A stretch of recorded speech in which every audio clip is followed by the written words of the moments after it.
5 Chapter 5 Chapter 5, Slave of War. Hours had passed since the vegetable vendors returned to the truck. With a low rumble, the vehicle lurched forward, leaving the bustling town of Urdaneta behind to journey to the next. Eric remained seated beside the driver's seat, at Cardo's insistence, to rest more comfortably. Leaning back against the worn, cushioned seat, he felt the weight of the day settle into his bones. He had sold half his basket of carrots in the city, and as he counted his earnings, a flicker of satisfaction warmed his chest. I still need to earn more, Eric thought, his fingers tracing the coins in his palm. Eric's POV. Only 5 baskets remain. Truthfully, I'm not sure if the money I'll make from selling them will be enough to cover the cost of the seedlings and the rent for our small plot of land. We have nothing for next month's expenses. What are we going to do? A heavy sigh escaped me as I gazed out the truck's window. The sun dipped low on the horizon, painting the sky in hues of amber and crimson. It was already 6 in the evening, and the fleeting daylight reminded me that only 2 days remained before we returned to our province. A pang of regret gnawed at me, another day gone, and I was no closer to securing my family's future. Cardo, noticing my somber mood, handed me a piece of bread. "What's with the long face, Eric?" he asked, his voice gruff but kind. "Don't worry. We'll make good money in the next town."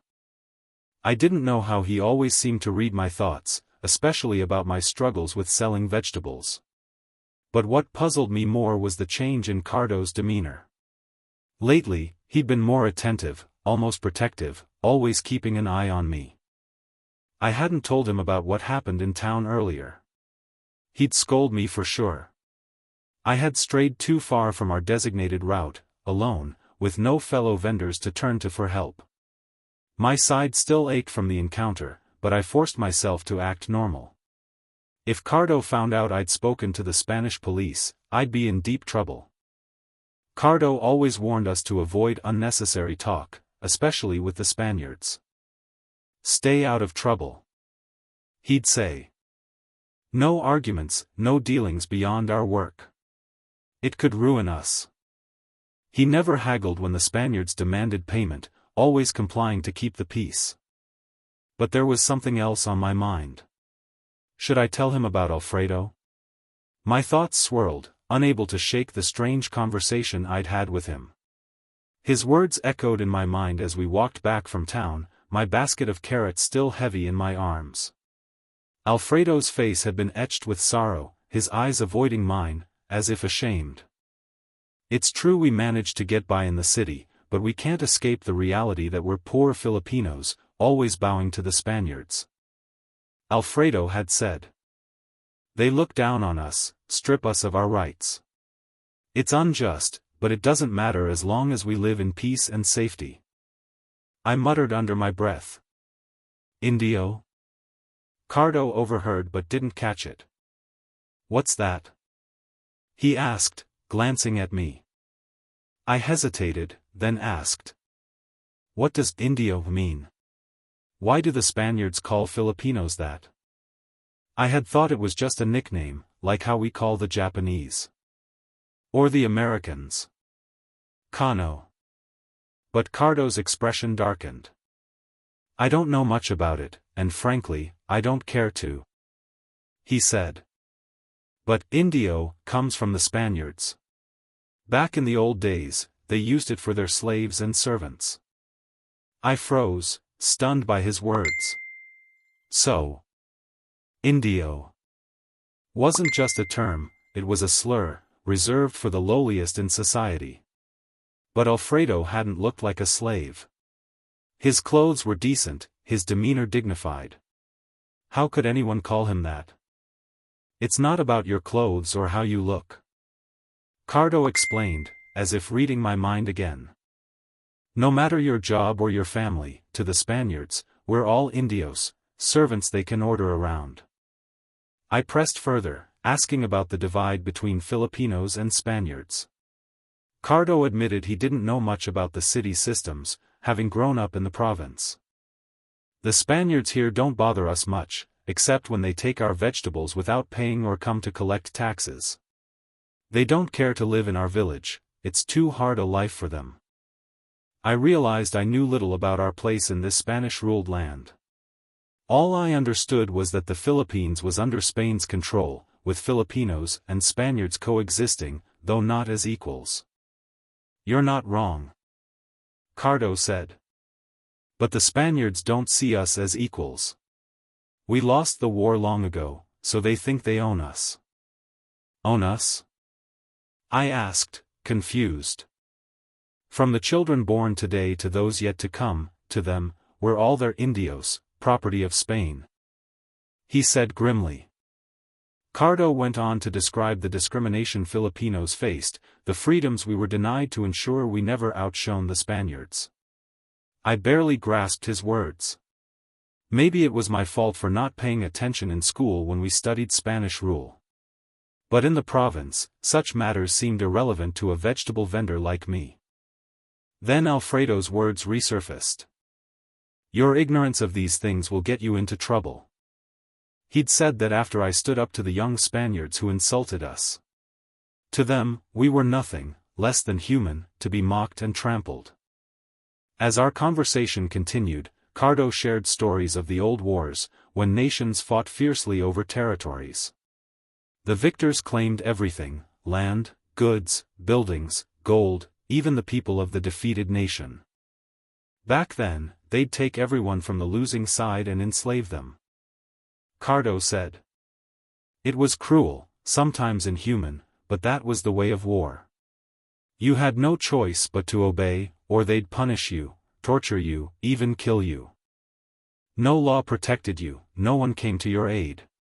When your nation fell, so did your rights. You were nothing but a slave. Cardo's words sank in. Because the Philippines lost to Spain, they claimed our land and our people as their own. But things have changed.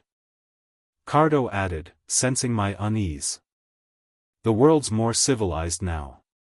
There are human rights being fought for globally. The problem is, the Spaniards still believe their race is superior to ours. It was hard to fathom that a defeat from long ago still haunted us. In this modern age, how could such an outdated system persist? Cardo glanced at me, curious. Why were you asking about this, kid? For vegetable vendors like us, that system doesn't matter.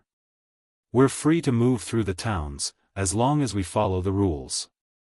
To him, as long as we obeyed and stayed out of trouble, life went on. If you want a peaceful life, don't meddle in these things. Just follow the Spaniards' rules. Understood? He said firmly. His words left me heavy-hearted, wondering what other Filipinos thought of this injustice. Silence fell between us as I stared out at the passing fields, the tall grasses swaying in the evening breeze. In that quiet moment, I whispered to myself. A defeated nation, a people enslaved by war. Suddenly, Cardo slammed on the brakes, the truck screeching to a halt. I nearly hit the dashboard, pain flaring from the wound on my head. What was that for? I groaned, rubbing my forehead. But when I looked at Cardo, his face was taut with anger, his hands gripping the steering wheel. Following his gaze, I saw them, motorcycles blocking the road ahead, ridden by men armed with long rifles and machetes strapped to their waists. Rebels. Fear gripped me as shouts and cries erupted from the back of the truck. Everyone knew the rebels' reputation: ruthless, merciless, sparing no one, not even women or children. I couldn't tell how many there were, but they emerged from the tall grasses, surrounding us. Their movements were aggressive, their voices harsh as they banged on the truck, ordering us to get out. We were trapped. Disobeying meant death. Stories of vendors killed during rebel attacks while delivering goods flashed through my mind. I heard my companions please as the rebels dragged them out, striking them to force them to the ground. Rifles were aimed at us, threats of death ringing in the air if we moved. Even Cardo, with his broad frame, was forced to his knees. I was paralyzed, my legs trembling, my mind racing. What's happening? I watched in horror as the rebels beat and kicked my companions, laughing as if we were livestock to be herded. Some climbed onto the truck, inspecting our vegetables. "Look at this haul," one shouted. "We hit the jackpot, boss." They were going to take everything, our carrots, our livelihood. My heart sank as I realized what this meant. All my family's hard work, our months of toiling in the fields, would be for nothing. Hunger loomed ahead. I imagined returning home empty-handed, my parents' disappointment, my younger siblings' faces, still in grade school, their education hanging by a thread. If they couldn't study, they'd end up like me, their dreams reduced to dust. In that moment, something snapped inside me. Without thinking, I pushed myself up from the ground, defying their orders. "Stop it!" I screamed. "You can't take my carrots." My hands shook, my voice trembled, but I couldn't stop. Desperation drove me. I didn't know what would happen if I returned home with nothing. A burly rebel approached, his grin menacing. I froze, knowing he'd hurt me, but my body refused to move. Running was pointless. "Who told you to stand, you little pest?" he roared, kicking me in the stomach. Pain exploded through me, and I collapsed, clutching my stomach, my face pressed against the dirt. I heard Cardo shouting in anger, but the rebels silenced him with blows. They were heartless. I hated them, thieves preying on their own people. Why? I thought. I hope the Spaniards catch them and hang them. End of POV. As the rebels continued their assault, one grabbed Eric by the hair. "You know what we do to stubborn kids like you?" he sneered. Eric's face contorted with pain and fury, his eyes blazing with defiance. Gasping for breath, he glared at the man, gripping his arm. "One day, the police will catch you," he spat. "And if I get the chance, I'll make you pay for stealing my carrots." The rebel's face twisted with irritation. Without hesitation, he slammed the butt of his rifle into Eric, knocking him back to the ground. "You're too brave for your own good, kid," he growled, aiming the rifle at Eric's head. In the midst of the tension, a man dismounted from a motorcycle and barked an order. "Enough. Stop this violence." His men obeyed, reluctantly releasing their captives. This man, clearly the leader, strode forward with authority. "I've told you before, don't harm anyone unless they resist," he commanded. Eric, still reeling from the blow, froze as a familiar voice reached his ears. It couldn't be. His heart pounded as he slowly turned to face the rebel leader. There, standing before him, was Alfredo, the young man who had helped him sell carrots in town, the one he'd considered his first friend in the city. Memories of their light-hearted conversations and Alfredo's warm smile flooded Eric's mind. How could this kind, gentle person be the leader of these ruthless rebels? "Hello, little friend," Alfredo said, a faint smile on his lips as he rested his rifle on his shoulder. "Alfredo?"